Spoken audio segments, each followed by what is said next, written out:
Welcome to the Purpose Effect, the space where we get honest, where we move with intent, aligning ourselves with God's purpose for us.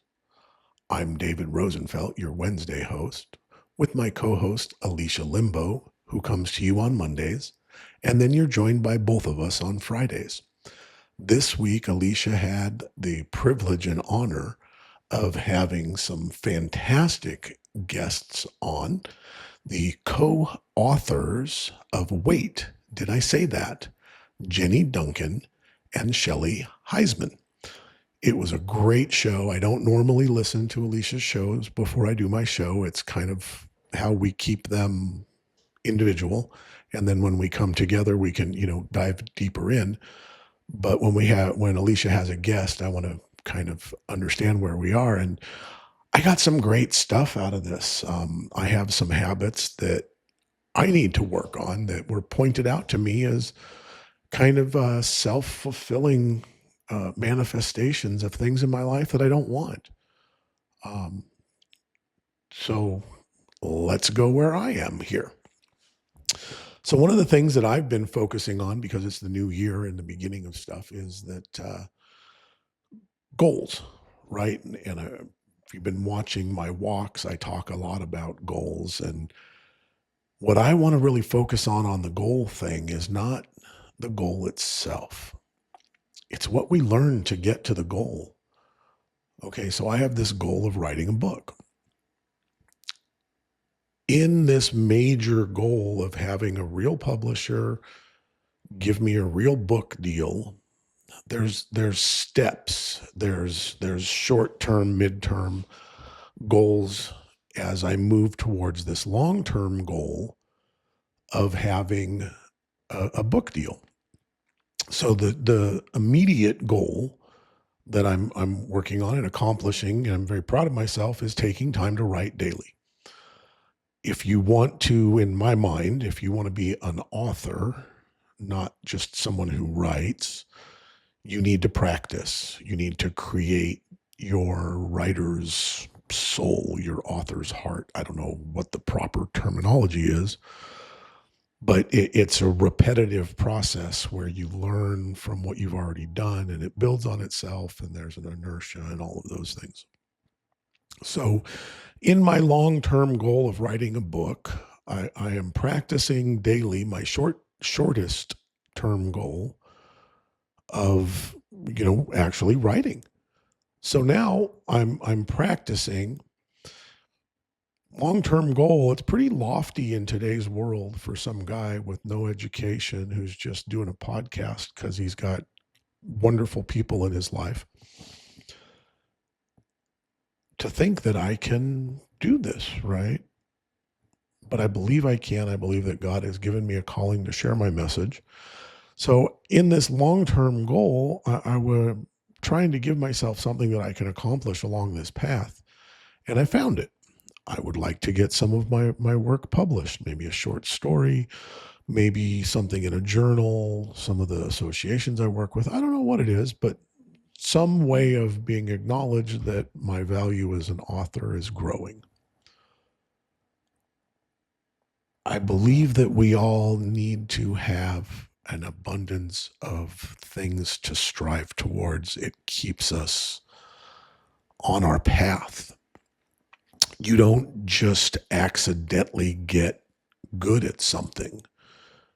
God will give you a calling, but it's my obligation to get good at it, right? To learn how to use this equipment, which is a whole nother story, as I'm again a day late because I've had technical difficulties and sound problems but I don't stop. I don't give up. I continue to do this. I got up at 3:30 this morning. I got my stuff together. I'm down here at the office, and I'm doing it because this is one of my things. I'm learning to be uncomfortable and figure it out. You don't stop. You don't give up. You find a workaround. So now as we're going towards our goals and we're learning something, let's go back to what Jenny and Shelly and Alicia were speaking about on Monday. And you can change the things that go on in your life by how you approach them. I'm going to share something about myself I'm not super proud of, but it's a great growth point, and it's something that I'm going to work on because of this podcast by listening to Jenny and Shelly and Alicia's conversation. So I have this thing that when stuff goes south and crap happens that shouldn't, I just get disgusted. I go, oh, well, that's normal. And I say that a lot. I say it a lot to my wife. It's not okay. It's not okay for me to accept that normal is crappy, right? Nowhere, anywhere do I honestly believe that God's purpose or God's intention for my life is that I should have crappy things as my normal. So I must change my mindset. I've got to quit saying that because it self-manifests when you say it over and over and over again. And that's what I do because, stuff doesn't go the way you'd like a lot. That's just life. I don't think I'm special. I think we all have our challenges, but I've created this habit within myself where I say, oh, of course it went bad. That's just normal. So I'm going to stop that. It is not normal. I deserve good things to happen. Normal should be people doing their best efforts, everybody taking a little bit of pride in their program and making things happen. So how do I do that? Habits are hard to break. I just have to work at it. And I'm sure I'm going to start and I'll have to catch myself. And I'm sure Amanda will listen to this and she'll help catch me too. And I need that. The support of our family and our spouses and our partners, our intimate relationships is critical in this growth because it's done with love. It's not accusatory. As we're growing into these things and learning to be better forms of ourselves, there's the reminder of, hey, we're not going to do that. It's not normal for bad things to happen. Versus well, there you go again. When we do these things with love and the right attitude, we can grow together. I'm blessed that my wife and I have a great interaction and we do help each other that way. There's no accusations between Amanda and myself. But learn that with your people. Learn that with your partner. Learn that with the intimates in your life. Support each other in your growth on this journey. Help each other reach your goals. Make your changes. Do it as a community. I keep talking about the same thing. Join us in the community. Make this a lifestyle. It's going to change the world. We are changing the world, right? I'm changing my world a little bit. Alicia changes her little bit. People that work with me change their worlds a little bit. The people that see what's happening in Alicia's life change their world a little bit. Each of us build the other up, right? So as the people grow in the circles around each of us who are participating in this lifestyle, that includes you, everybody out there that's listening to this and taking this seriously, we are changing a little bit, each of us individually, separately, our worlds a little bit. So if I'm changing my world a little bit, you're changing your world a little bit. When our worlds interact, if we have both modeled well and shown our circles that we value growth, we want to be better, when our circles interact, both circles are better. The interactions are better. Life is easier. Relationships are easier. Business is better. All things grow from this simple action, right? you work the path, you learn about the brain science. I'm going to go back and refer to Jenny and Shelley and wait, did I say that? It's such a great title because we say things so commonly, repetitively, that we are giving ourselves this negativity or this acceptance of less than we deserve because we just say it over and over again in ourselves. It, it's not even conscious sometimes. So when we become conscious of these things that we're doing that we don't necessarily realize are negatives, all of a sudden we can change them, right? You can't change something that you don't know needs to be changed. If you don't know the light bulb is out because you only go there during the daytime, you're not going to change it. First time you go there in the dark and there's no light bulb and you look up and you go, oh, I need to change that light bulb. Well, I've recognized in my example here, this particular thing that I need to not do. I need to not accept that normal is a negative thing, that it has a bad connotation and it has sarcasm attached to it.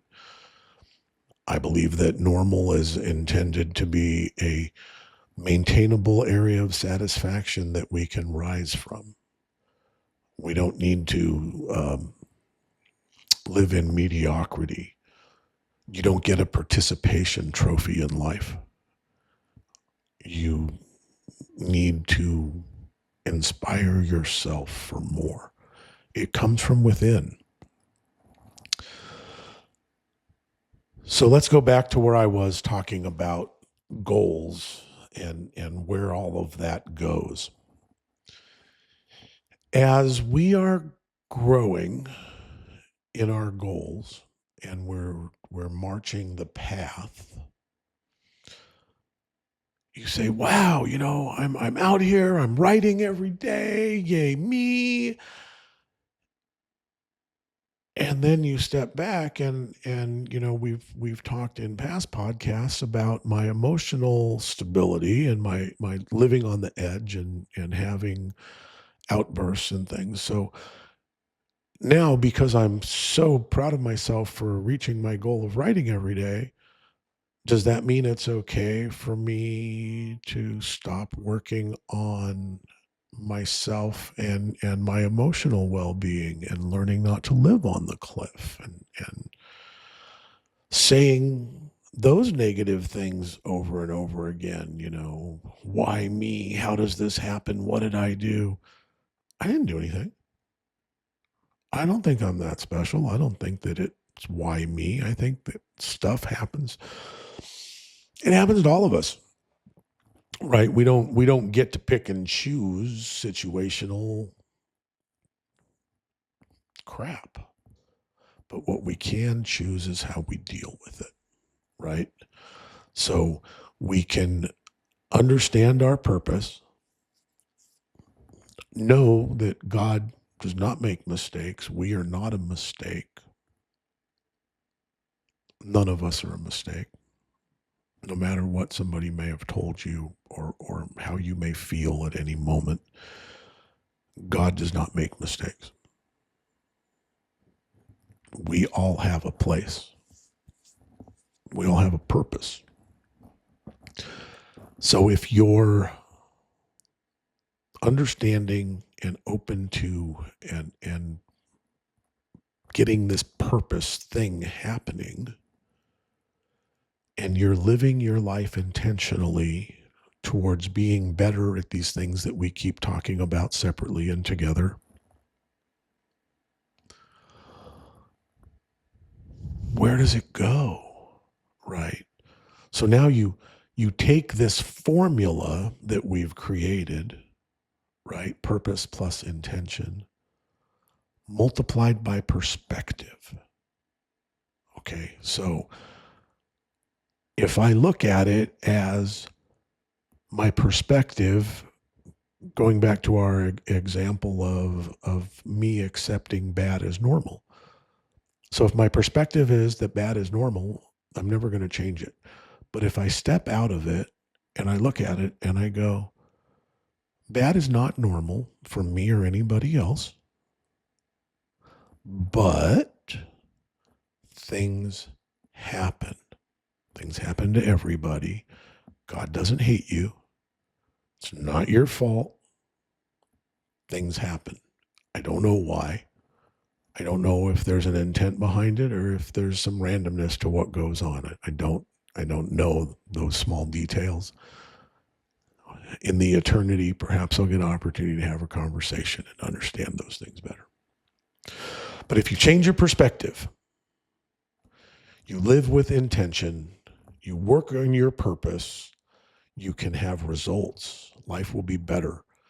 The abundance that is all of ours will find you, but it doesn't fall on you, right? It's not an accident. You have to work towards it. God says that you'll get the riches of the earth. He doesn't say anything about it being free and effortless. In fact, if you dive into that a little bit deeper, you'll see that all of the most prosperous people were very hardworking and very industrious. And God respects that. You know, there's no greater gift than God looking at you and seeing that you're working these efforts. That's the purpose, right? If we're doing things that create light in the darkness, we're creating something that we need so much. I'm just so sad. I look around and I see the things that people are invested in and all of the separatism and the sides and the I'm right, you're wrong, no discussion. We need to understand that if we're working on ourselves, if I'm being a better me and you're being a better you, the things that we disagree about are not cataclysmic, right? It's okay to disagree. Part of what makes us strong as a group is diversity. If we all saw everything the same perspective and we didn't mix and mingle and understand each other, it would be very lopsided. Things wouldn't function well because we need more perspectives. But we also have an obligation within our varied perspectives to have respect. We all have an obligation to respect ourselves in a healthy fashion and to respect the people in our circles, in our spheres, and in our interactions. You don't owe this to any individual. You owe it to yourself. Let me say that again. You don't owe your respect to any individual. You owe it to yourself. So I can only control the behavior of one person on this planet, and that's myself. So I owe to myself to behave respectfully to everyone around me. That's an interesting concept, right? But stop and think about it. If all of us were respecting ourselves, part of that is how we interact with and respect other people. So the great form of respect starts right here with me, right? I don't deserve my normal to be a negative place. That's not like some given thing. I created that perspective in my head. I left that respect for myself somewhere else. I'm going to pick that up and turn it around. So as I turn that around in my head And I say it over and over again because I've said over and over again that normal was acceptably bad. So now I've got to retrain my brain, right? And I can continually say this to myself. Normal is a good place. Normal is not a negative. Aberrations are the negatives. Focus on the normal. Focus on getting to work safely. Was there traffic? Yeah. But I'm here. I'm safe. It's all about how we look at these things. We don't necessarily have to always see the dark, right? Find the light, find the truth, spend the time becoming a better form of yourself. You know, back to the 0.5%. If you're 0.5% better every day, 200 days, simple math, 100% better. Whether it's better at telling myself that I deserve normal to be a good place, whether it's giving myself time and space to understand my feelings so I can back away from the cliff, whether it's taking time to be quiet and pray and work on my spirituality, it all adds up to being a better form of myself. Just because we have one goal doesn't mean the others don't need work too. We're all very many faceted. God's given us many great gifts. We all have room to learn to grow in the multiple aspects of our life at the same time. Will there be times when we focus more on one or the other? Absolutely, as we should. There will be times when we have different people come and go from our lives in different situations where we really have an opportunity to grow in some particular aspect of what we're working on. But that doesn't take away from the other goals, right? If I'm really working on my emotional well-being and learning to not live so close to the edge where I get tipped over all the time, does it give me an excuse? Well, I didn't write today, but I was really good. I didn't get upset about, well, no, that kind of doesn't mesh, right? This whole thing is who we are. Who are you? I, David Rosenfeld, am a work in progress. I'm growing and I'm learning and I'm stretching, and not in a single direction. In every direction that I'm guided to, everything that comes my way, I am taking it, I am accepting it as an opportunity for growth and change. Tough to do this, you know. I can't even say it. It's difficult. I'm 61 years old. I'm pretty habitual. I kind of do what I do, but it hasn't served me as well as learning these new systems and training my mind, understanding the science, using the manual that God's given us, the Bible, taking all of these things, putting them together, and becoming a better form of myself is what the purpose effect is about. It is the lifestyle that is what we are out in front of. Alicia and I are grabbing this rope that I keep talking about. We're out in front. We're pulling hard together. We're inviting all of you, grab this rope. As we work on ourselves separately, together, we can change the world. That is the purpose effect. That is the community. Every week at this time, I leave you with a weekly purpose. This week's purpose, I'm asking for everybody to nourish themselves. Nourish your spirit, nourish your emotions, and nourish your body. So nourish is this week's purpose. going into next week. Alicia has a guest coming up next week we're super excited about. Alicia and I will be joining you on Friday as we follow up with this. So please stick with us. Join the community. It's a lifestyle. The Purpose Effect.